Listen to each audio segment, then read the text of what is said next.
2025년 또 우리 토렌스 장로교회 새해 특세를 여러분과 함께 또 맞이하게 돼서 너무 반갑습니다. 저는 이제 북쪽에서 목사님 말씀하신 것처럼 50분 거리에 트래픽 없으면 50분 거리에 있는데 우리 이 교회에 대해서 또 우리 고 목사님에 대해 좋은 소식을 듣고 있어서 또 이번 기회에 또 여러분과 함께 교제할 수 있게 돼서 너무 반갑습니다.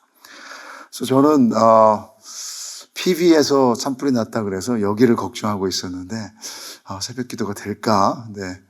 목사님은 또 저희를 걱정하고 계셨더라고요.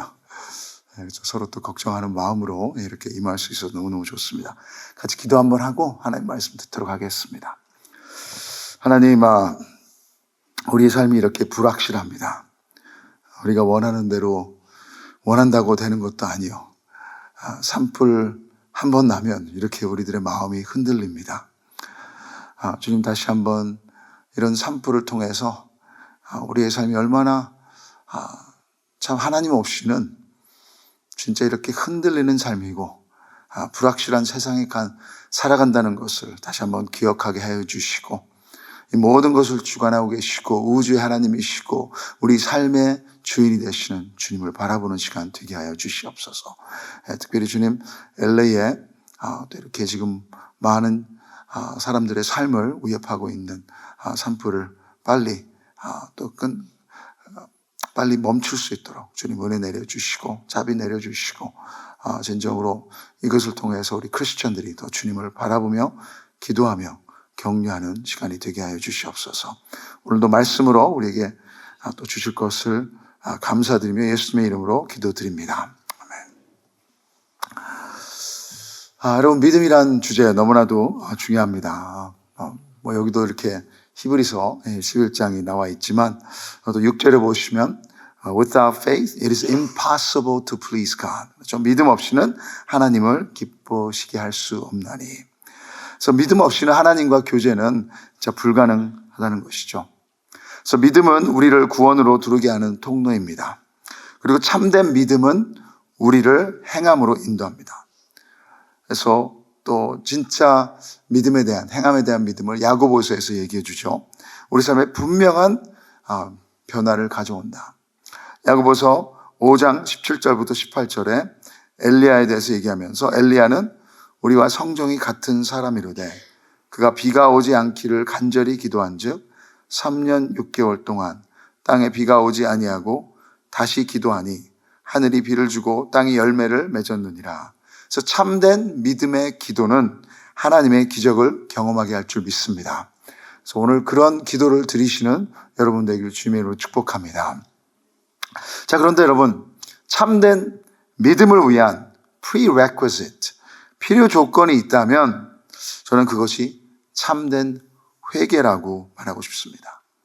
그래서 어떤 신학자들은 믿음이 먼저냐 아니면 회개가 먼저냐 하는 논쟁을 벌이고 논문을 쓰기도 합니다. 믿음 없이는 회개도 할 수 없다라는 학자들도 있는데, 우리의 의지로 할 수 있는 것은 회개가 먼저인 것 같고, 그 다음에 하나님이 십자가를 바라보는 믿음이 함께 간다고 생각합니다. 그래서 우리의 회개가 믿음의 문을 여는 것이죠. 그래서 회개와 믿음, 이 둘은 따로 생각할 수 없습니다. 참된 회개는 당연히 참된 믿음으로 갑니다. 꼭 실과 바늘처럼 같이 가야 합니다. 믿음 없이 회개만 한다면 우리는 죄의 무게에 눌려 절망할 것이고요. 회개 없는 믿음이라면 그것은 우상 숭배일 것입니다. 그래서 거룩한 하나님 앞에서 우리의 당연한 반응은 회개이기 때문입니다. 그래서 예수님이 공적인 사역을 시작하시면서 마가복음 1장 15절 첫 번째 하신 설교가 뭔지 아세요? 마가복음 1장 15절에 예수께서 이르시되 때가 찼고 하나님의 나라가 가까이 왔으니 회개하고 복음을 믿으라 하시더라. 가장 먼저 선포한 말씀이십니다. 회개와 믿음. 뭘 믿으라고요? 회개하고. 따라서 해보시죠. 회개하고 복음을 믿어야 된다.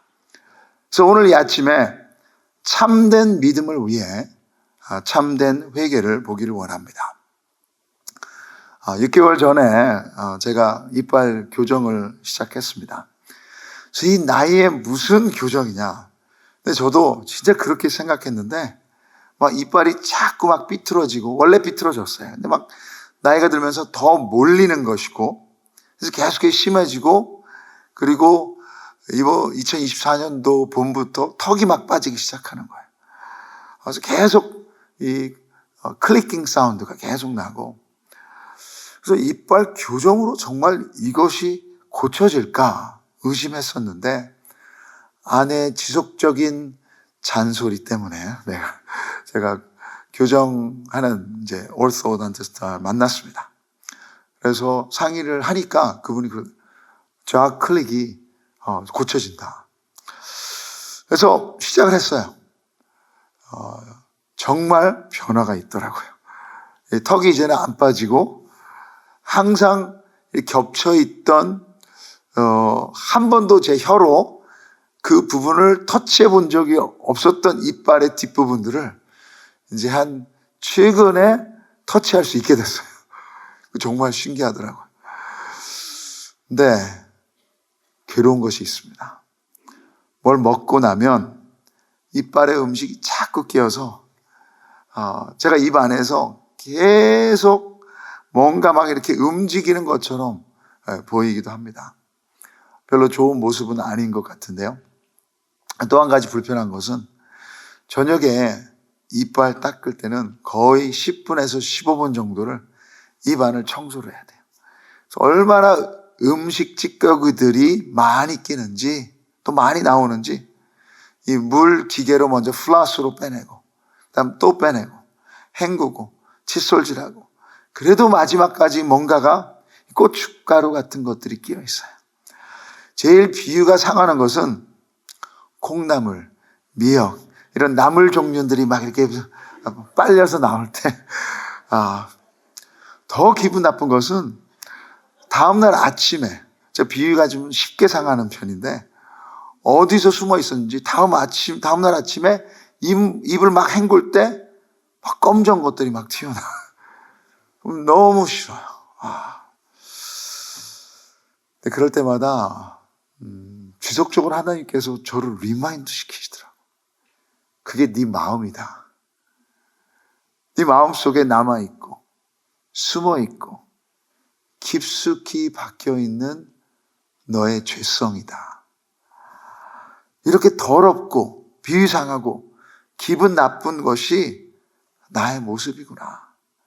그렇게 회개하고, 여러분 또 회개하고, 후회하고, 다짐하고, 리마인드하고, 기회만 되면 우리는 어떻게 하든 뭐예요? 내 죄성 가운데 이런 것들을 먼저 찾게 돼 있습니다. 내 죄성이 이렇게 끈질길 것이구나. 하나님께서 매번마다 리마인드 시키시는 것 같아요. 그럼 믿음은 그런 우리의 죄성에 대한 참된 회개에서 시작되는 거예요. 회개는 하나님 앞에서 하는 것입니다. 하나님 앞에서 우리 죄를 회개할 때 복음을 믿고 십자가의 은혜로 들어갑니다. 근데 문제는 많은 우리의 회개가 거짓 회개, 가짜 회개라는 것입니다. 따라서 해보세요. 거짓 회개. 그래서 오늘 설교 제목을 참된 회개라고 정했습니다. 거짓 회개인 줄도 모르고 자꾸 회개하는데도 변하지 않는 우리 삶 때문에 주저앉고 좌절하는 모습에 우리는 너무나도 익숙해져 있습니다. 너무나도 슬픈 현실이에요. 저는 저와 여러분이 2025년도 믿음으로 들어가는 참된 회개를 하기를 원합니다. 참된 회개는 우리 삶에 지속적인 변화를 가져올 줄 믿습니다. 오늘 느헤미야 본문에서 52일 만에 지금 예루살렘 성벽을 세우는 놀라운 역사가 있었어요. 그래서 예레미야 6장 15절에 보시면 성벽 공사가 공식적으로 마쳤다는 것을 우리가 알 수 있습니다.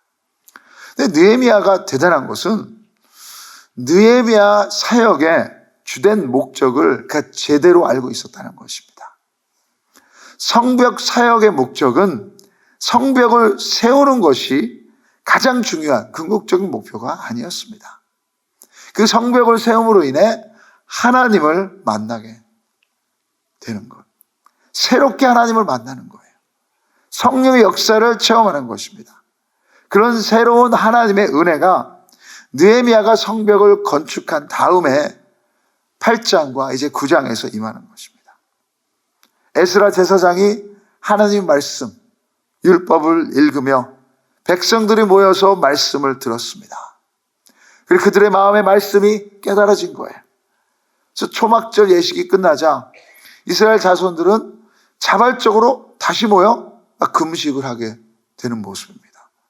그래서 스스로 자원하여 3시간은 율법책을 읽으며 듣고, 그리고 3시간은 하나님을 경배하며 예배드리는데 믿음의 모습이죠.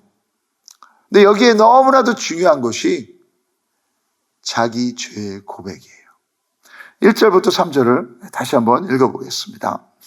느헤미야 9장 1절부터 3절에 그날 20나흘 날에 이스라엘 자손이 다 모여 금식하며 굵은 베옷을 입고 티끌을 무릅쓰며 모든 이방 사람들과 절규하고 서서 자기의 죄와 조상들의 허물을 자복하고 이날에 낮 4분의 1은 그 제자리에 서서 그들의 하나님 여호와의 율법책을 낭독하고 낮 4분의 1은 죄를 자복하며 그들의 하나님 여호와께 경배하는데, 그럼 여기에서 그들이 함께 모여 한 그것을 그리는 것은 어떤 대단한 기적이 일어난 것은 아닙니다.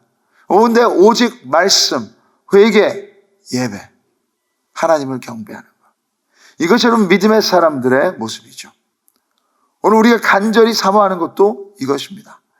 하나님의 말씀이 우리 마음 가운데 깨달아져서 진정한 회개를 불러오고 하나님께 경배하는 것.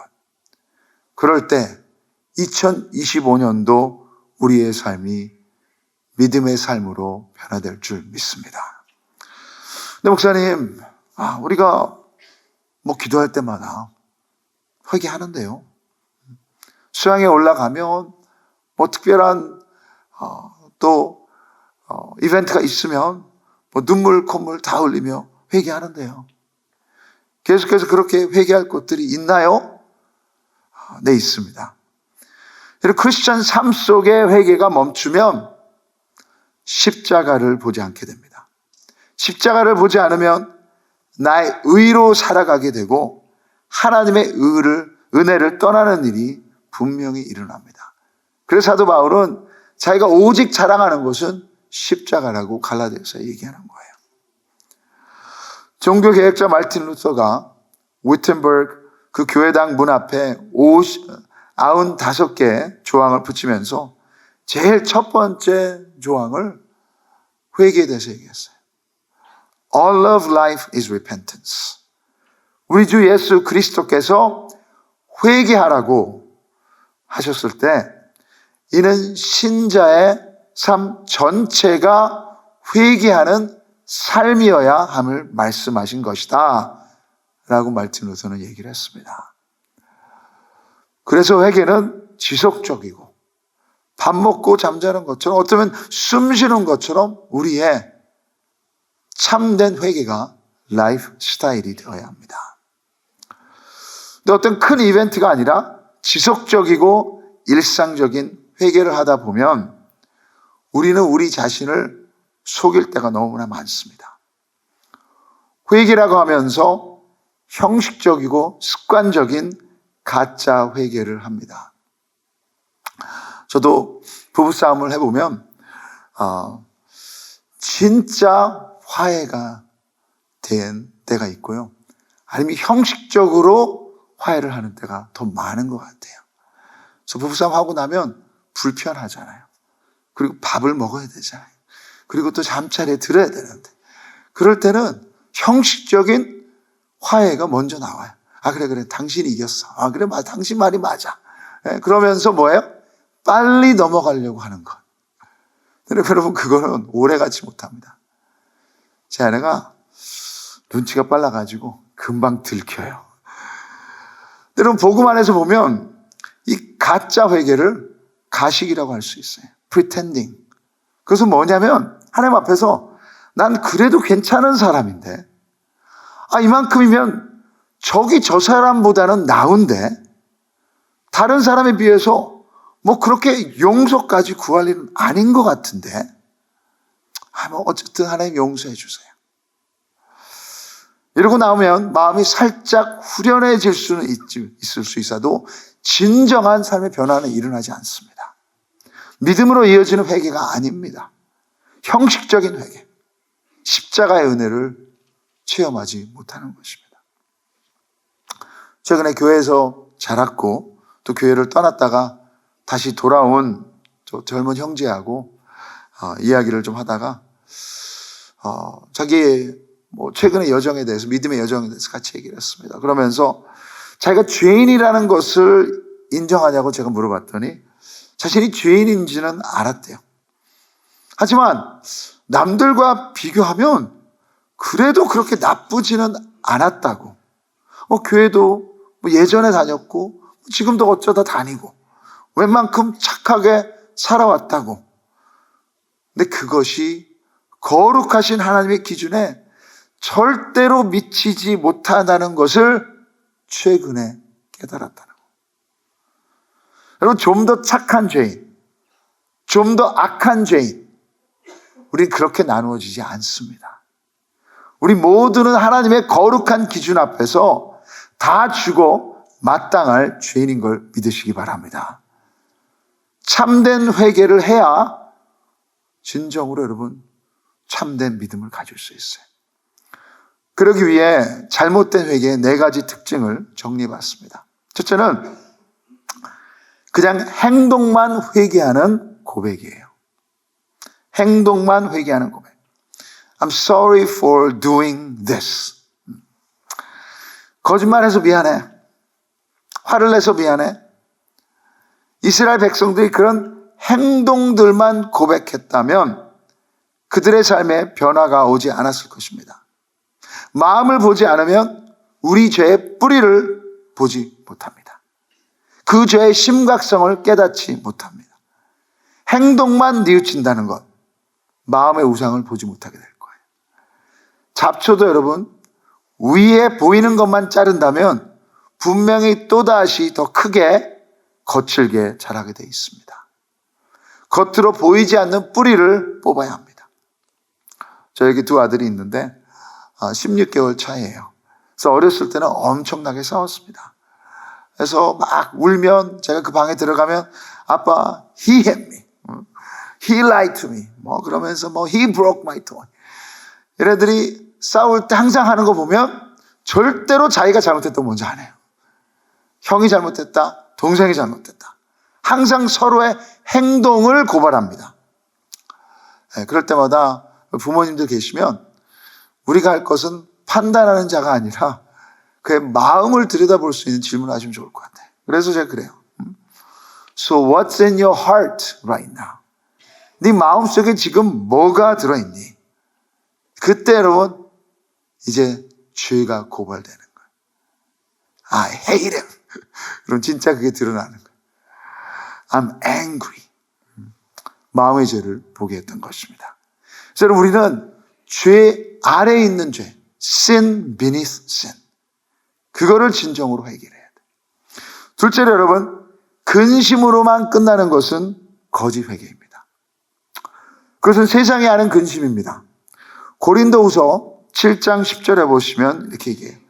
하나님의 뜻대로 하는 근심은 후회할 것이 없는 구원에 이르게 하는 회개를 이루는 것이요, 세상 근심은 사망을 이루는 것이니라. 따라서 해보세요. 세상 근심. 감정에는 뭔가 좀 찔리는 거 있는 것 같아요.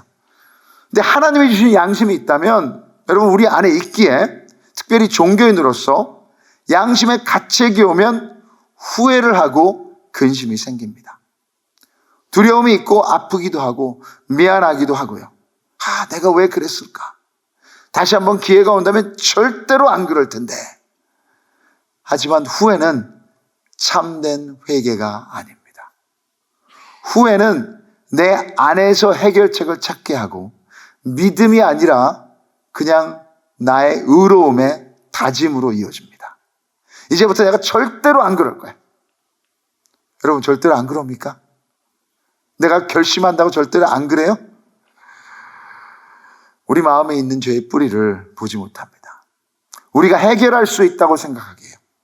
근데 결국 여러분 그것은 구원이 아니라 사망을 이룬다고 얘기하고 있어요.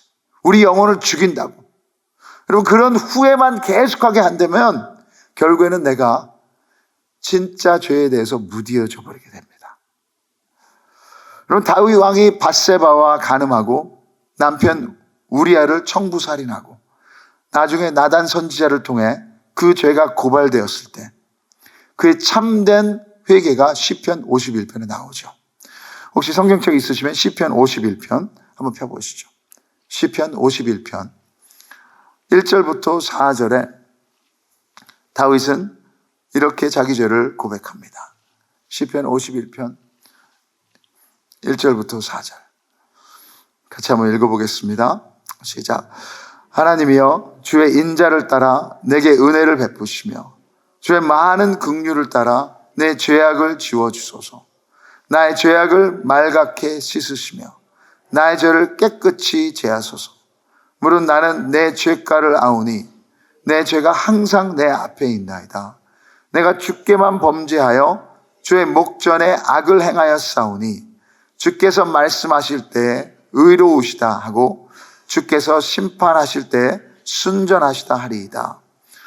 처음에 이것을 읽을 때는 아니 간음죄, 살인죄 그런 구체적인 죄를 고백하지 않나 하는 의문이 있었는데 여러분 진짜 회개를 깨달으면 깨달을수록 다윗은 너무나도 잘 알고 있었어요. 가장 중요한 회개의 고백은 하나님 앞에서입니다. 표면으로 나오는 모든 죄의 뿌리에는 우리 마음에 하나님을 대신하는 우상이 있다는 것을, 그래서 모든 죄는 하나님 앞이라는 것을, 그리고 우리 죄의 심판자는 오직 하나님이라는 것을 다윗은 알고 절대 변명하지 않는 모습입니다. 그런 하나님의 뜻대로 하는 근심이 올바른 회개이고 우리를 구원에 이르게 하는 회개입니다. 셋째로 여러분, 나의 의의를 내세우는 것은 가짜 회개입니다. 누가복음 18장 9절부터 14절에 예수님의 비유 가운데 두 명의 기도하는 사람들이 나와요. 바리새인과 세리. 둘 다 기도하러 성전에 올라갔는데 그 기도 가운데 회개의 고백이 있어요. 근데 바리새인은 이렇게 회개를 합니다. 서서 따로 기도하여 이르되 하나님이여 나는 다른 사람들 곧 토색, 불의, 간음을 하는 자들과 같이 아니하고 이 세리와도 같이 아니함을 감사하나이다. 나는 일에 2번씩 금식하고 또 소득의 11조를 드리나이다. 그런데 세리의 13절에 보시면 세리는 멀리 서서 감히 눈을 들어 하늘을 쳐다보지도 못하고 다만 가슴을 치며 이르되 하나님이여 불쌍히 여기소서 나는 죄인이로소이다. 여러분 예수님께서는 결론을 내리셨어요. 누가 하나님 앞에 의로운 자라고 칭함을 받았습니까? 세리. 바리새인이 아니라 세리. 하나님의 거룩한 기준을 나에게로 낮추는 것은 잘못된 것이에요. 그래서 여러분 남을 비교하면서 회개하는 것, 나 같으면 저렇게 하지 않아. 그래 여러분 나는 잘못했지만 저 사람은, 그건 참된 회개가 아니에요. 그래서 여러분 우리가 가짜 회개를 하면 자기 자신의 죄에 대해서 놀라게 됩니다. 나 원래 그런 사람 아닌데 내가 상황이 힘들어서 피곤해서 저 사람이 나를 힘들게 해서 한 번 실수한 거예요. 다시는 그러지 않아. 나 원래 착한 사람이야. 여러분 그런 우리의 의로는 절대로 십자가에 제대로 도달하지 못합니다. 마지막으로 종교적인 회개는 가짜 회개입니다. 잘못했다는 감정이 있습니다. 죄를 들킨 것에 대해서 아파합니다. 그리고 그 벌을 내가 정합니다. 새벽 기도를 이제 100일 나와서 하면 이 죄가 끊어질 거야. 금식을 해야 용서받을 수 있어. 봉사를 열심히 하면 이제 용서받을 수 있어. 이것을 페넨스라고 하죠. 그래서 내 자신을 힘들게 함으로 죄가 해결되기를 바란다. 네, 여러분, 이것도 결과적으로 십자가의 은혜를 체험하지 못하는 것입니다. 우리 모두는 죄에 문제가 있습니다. 그 죄를 어떻게 해결하는 것이 우리 삶의 방향을 결정하는 것입니다. 죄의 노예로 살 것인지 하나님의 자녀로 살 것인지 우리에게 그 선택이 있습니다. 왜냐하면 하나님이 해결책을 주셨기 때문입니다. 참된 회개가 그 답입니다. 우리를 죄의 올무에서 해방시키고 구원으로 이르게 하는 참된 회개. 간단하게 여러분 두 개로 정리하겠습니다. 첫째로 죄를 멈추고 마음의 우상을 고백하는 것입니다. 따라서 보세요. 마음의 우상을 고백하자. 오늘 느헤미야 9장 2절에 보시면 모든 이방 사람들과 절교하고 서서 자기의 죄와 조상들의 허물을 자복하고, 그리고 그때 이방 사람들과 섞이는 건 하나님 앞에 죄였습니다. 그래서 모든 이방 사람들과 절교는 이제 그들이 죄를 그만뒀다는 것. 그리고 자기의 죄를 자복하고, 남의 죄가 아니에요, 여러분. 자기의 죄를 자복하고. 근데 거기서 마친 것이 아니라 조상들의 죄까지도 자복하고, 그리고 죄의 많은 부분들이 나의 잘못이며 내가 책임져야 되지만 우리 뿌리 안에 있는 죄들도 많이 있습니다. 제가 새로운 가정을 결혼시키기 전에 프리메리럴 카운슬링을 항상 꼭 하는데, 여러 가지 갈등에 대한 것을 이제 미리 주제를 가져와서 기대하라고. 이런 갈등이 있을 것이다. 그래서 시댁에 대한 갈등, 뭐 특별히 돈에 대한 갈등. 근데 대부분 이 커플들이 보면 돈에 대한 관점은 옳고 틀린 것이 아닌데도 그것이 오바해서 우리의 우상이 되는 것인데, 대부분 제 얘기해 보면 자기의 돈에 대한 관점은 다 가정 안에서 배운 것들이에요. 부모님에게서 내려온 거고 자라난 환경이고, 우리가 당연하게 여기는 것들이 많은 때에 우리 안에 뿌리를 내린, 내가 하나님보다 더 사랑하고 이제 내 배우자보다 더 사랑하게 되는 그 우상으로 가는 것입니다. 내 죄성이에요. 우리 조상들 때부터 섬기던 우상들. 여러분, 우리 한국 문화로서 너무나 많습니다. 성공의 우상, 자녀의 우상, 인정의 우상, 명예의 우상 등등. 이런 것들 여러분. 그리고 어둠 가운데 숨겨져 있는 죄의 뿌리들. 학대, 중독, 간음, 빛 가운데 드러나야 합니다. 이것이 하나님 앞에서이지만 공동체 안에서 건강하게 여러분 고백이 필요하기도 합니다. 최근에 한 형제가 복음 공부를 하면서 발견한 우상을 저한테 나누었습니다. 이제 술이 자기의 우상이라고 얘기를 했어요. 그래서 제가 좀 더 질문했습니다. 언제 술을 마시냐? 제 친구들하고 마신대요. 그래서 한 잔이냐? 했더니 요즘엔 또 뭐 이렇게 캐주얼 드링킹도 있으니까. 했더니 친구들하고 마시면 술을 취한대요. 오케이. 근데 왜 그것을 죄라고 여기냐? 왜 마시는 것이냐? 했더니 제가 술은 좋아하지는 않는데 마시지 않으면 그 친구들하고 어울리지를 못한다는 거예요. 혼자 되는 것이 두렵다는 거예요. 함께 나누다 보니 이것은 그냥 술만의 문제가 아니라 인정의 우상이. 또 거기에서 뭐예요?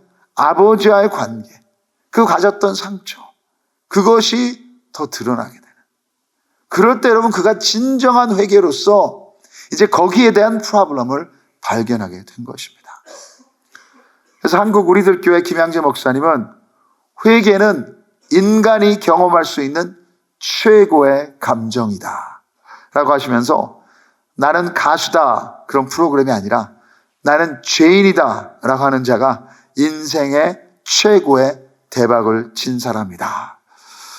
우리의 죄를 인정합시다. 우리의 죄를 인정합시다. 저는 김태형입니다. 저는 죄인입니다. 자, 마지막으로 여러분, 오늘 본문에서 보여주는 구원으로 이르는 참된 회개는 하나님만이 내 죄에 대한 답입니다 라고 인정하고 하나님을 바라보는 것입니다. 따라서 해보시죠. 하나님만이 내 죄의 답입니다. 하나님만이 내 죄의 답입니다. 4절부터 6절을 보시면 여러분, 통성기도가 한국에서 먼저 시작된 게 아닌 것 같아요. 오늘 여기 보시면 느헤미야에서 이 이스라엘 사람들도 뭐예요? 통성기도하고 있어요. 이 레위 사람 예수아와 여러 사람들이 앞에서 통성하면서 아주 그냥 큰 목소리로 먼저 외치면서 기도하니 온 백성이 함께 찬양하며 함께 기도하는 것을 보게 됩니다. 네, 여러분, 그들이 죄를 고백한 후에 이것이 너무나도 중요한 것이 뭐예요? 누구를 바라봤습니까? 위대하신 하나님을 바라봤다는 것입니다. 그들이 얘기하는 하나님 뭡니까? 영원하신 하나님이세요. 하늘 모든 것을 주관하고 계신 분이세요. 바다 그 모든 것을 지으신 하나님이세요. 불가능이 없으신 하나님, 그 천군 모든 천군이 주께 경배하나이다. 그분을 찬양하면서 결국에는 뭐예요? 나의 죄의 답은 이분이다. 회개에서 믿음으로 가는 것입니다. 여러분, 회개의 가장 기본적인 의미는 turnaround입니다. 돌아서는 거예요. 죄의 길로 가던 사람이 회개하면 turnaround. 근데 여러분, 그 돌아서는 것이 우리의 의지나 열심으로 되지 않다는 것을 다 경험해 보셨을 것입니다. 내가 아무리 다시는 안 그럴 것이라고 후회하고 다짐해도 또다시 그 길에 서 있는 나를 발견하고 지속적으로 변하지 않는 우리 모습에 좌절합니다. 저도 중학교 때 참 예수님 뜨겁게 경험하고 그때 너무나도 싫었던 죄가 있었어요. 그래서 하루는 너무 괴로워서 제가 혈서를 썼어요. 혈서를. 그래서 나 이제 이 죄 안 해. 혈서를 썼어. 어떻게 됐겠습니까? 또 무너졌어요. 참 어린 마음에.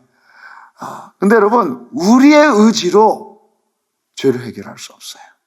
내가 할 수 없기에 하나님이 하셨습니다. 그리고 그 하나님이 돌아설 수 있는 능력을 주시는 것을 체험하는 것이 참된 회개의 과정입니다. 그래서 회개가 가장 아름다운 감정이라고 하는 것입니다. 설교를 마치면서 이 자리에 모인 우리들 모두 죄인입니다. 믿으십니까? 네. 오늘 주님 앞에서 우리 마음으로 고백합시다. 깊은 뿌리까지 봅시다. 그냥 내가 나쁜 감정으로 후회하고 다짐하는 것이 아니라 주님, 내 안에는 이 죄를 해결할 능력이 없습니다. 우리 죄를 자복하고 우리 조상의 죄까지도 용서를 구하는 시간이 되기를 원합니다. 우리는 우리의 상처 때문에 우리의 조상을 탓하기만 했어요.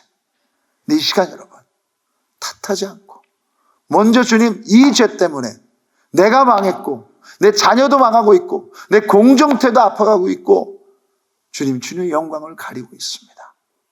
불쌍히 여겨주시고 오직 나를 위해 독생자를 주신 예수 그리스도 십자가를 통해 다시 한번 나의 과거와 현재와 미래의 죄까지도 용서하셨다는 것을 다시 한번 확신하는 시간 되게 하여 주시옵소서. 저 성령 안에서 여러분 진정으로 주님의 음성을 듣는 이 시간 되기를 주님의 이름으로 축복합니다. 그럼 내 마음의 왕자에 하나님 대신 섬겼던 우상들 주님 모두 드러내 주시옵소서. 참된 회개를 통해 다시 한번 변화된 삶으로 2025년 믿음이 제대로 서게 은혜 내려 주시옵소서. 그렇게 기도 한번 하겠습니다.